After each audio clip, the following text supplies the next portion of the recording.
શ્રી રામની ભક્તિમાં ડૂબ્યો વિરાટ કોહલી, ચાલુ મેચમાં રામ સિયા રામ ગીત પર કર્યું એવું કે ફેન્સ જોતા રહી ગયા. સૌ કોઈ જાણે છે કે 22 જાન્યુઆરીએ અયોધ્યાના રામ મંદિરમાં પ્રાણ પ્રતિષ્ઠા થવા જઈ રહી છે.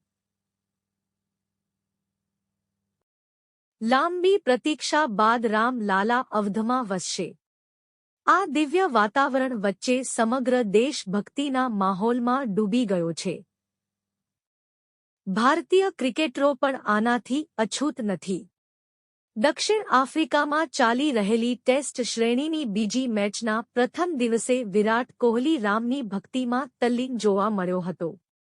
લાઇવ મેચ દરમિયાન જેમ જ ગ્રાઉન્ડ પર રામ સિયા રામ ભજને રમવાનું શરૂ કર્યું તો વિરાટ પોતાને ડાન્સ કરતા રોકી શક્યો નહીં. તેણે ધનુષ્ય અને તીર મારતી વખતે તેની ચાલ બતાવી અને પછી હાથ જોડીને પ્રેક્ષકોને સલામ કરી.